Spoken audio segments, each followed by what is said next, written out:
Our next question deals with financial investment. The value of a rare stamp V is modelled by the equation V is equal to 2,500 multiplied by 1.3 to the power t, where t is the number of years after the 1st of January 2015. Using this model, work out the value of the stamp on the 1st of January 2016. So that's 1 year after 2015. So I'm saying t is equal to 1, so v is equal to 2,500 multiplied by 1.3.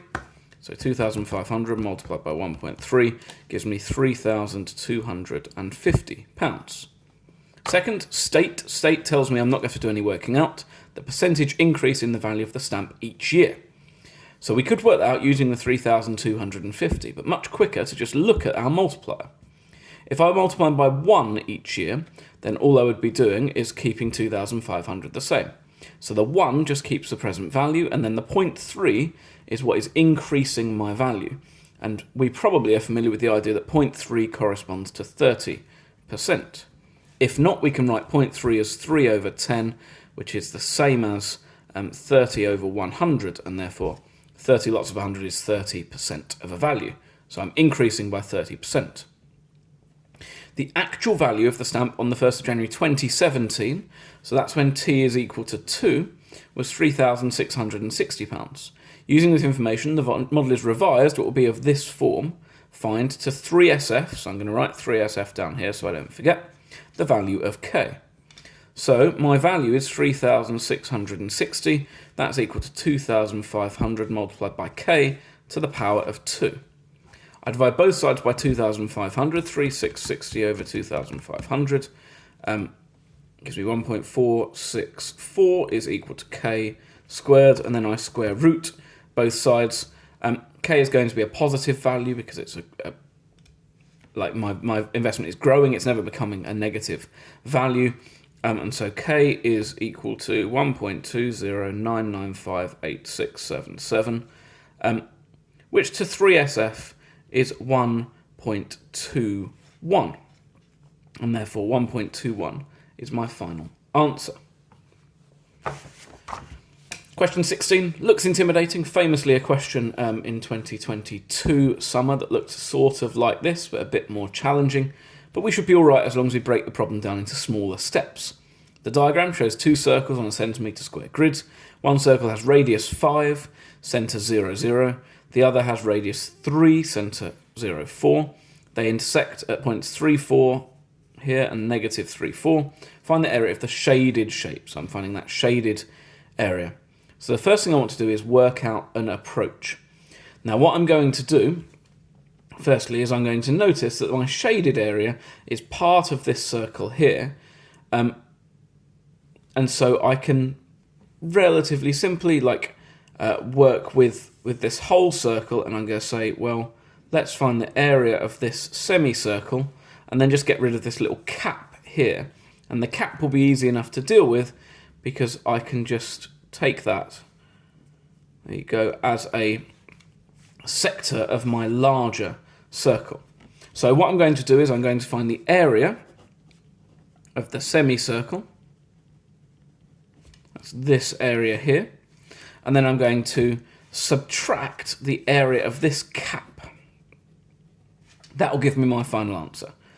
So I have several things I need to do here. The first thing I need to do is find the area of my semicircle. That's pretty straightforward. The area of my semicircle is going to be 1/2 of pi times r squared. So r squared, well, r is 3, so r squared is 9. So I have 9 pi over 2 square centimetres. That's giving me the area of the semicircle. Now I need to find the area of the cap. That's a bit harder. The area of this cap, that's this area here, is going to be the area of my sector, this whole thing here, subtract the area of my triangle. So I need to do this. I need to work out the area of my sector, and then I need to work out the area of my triangle. Now, in order to do that, I'm going to have to work out this angle here, theta.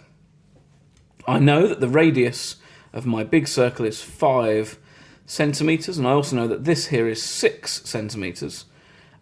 So what I could do is I could use the cosine rule to find theta. I'm going to make my life a bit easier, though, and I'm going to construct a right-angled triangle So I'm going to say this height here is 4, and then this length across here is 3, and this here is 5, and this angle here is going to be theta over 2. Just makes it a bit easier to find this if I'm using right-angled trigonometry. So I'm going to say tan theta over 2 is opposite over adjacent, 3 over 4, and therefore theta over 2 is arctan 3 over 4. Arctan 3 over 4, which is 36.8, and then let's say 70 degrees. And so theta is just that multiplied by 2, 73.74 degrees.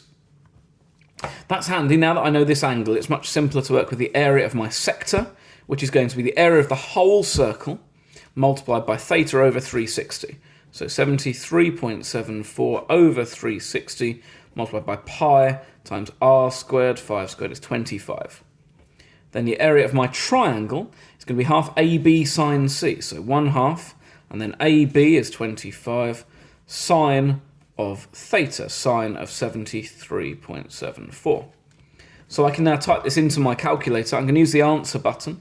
So I have answer over 360 multiplied by 25 pi, and then I'm subtracting, and then I've got 1/2 of 25, so 25 over 2, multiplying sine of my answer. And that gives me, for the area of my cap, 4.09 square centimetres. So I'm nearly done. I need to do the area of my semicircle, 9 pi on 2, subtract the area of my cap, 4.09, to give me my final answer. So 9 pi on 2, subtract answer, tells me that my answer is 10.0 and then 50. So I'll go to, let's go to 3SF actually, so let's go 10.0 square centimetres, hasn't specified in the question. So that's quite a challenging question, but what we're doing really is finding the area of our semicircle, and then we're looking to subtract this little cap here, and we find the cap by finding the area of our sector and subtracting the area of our triangle. In order to do that, we had to work out theta, which I chose to do via right-angled trigonometry, but you could just as well have done using the cosine rule. Either would be fine. We're using the answer button in our calculator to avoid rounding errors, and we get 10.0 square centimetres. That's 6 marks, pretty challenging question, sorted.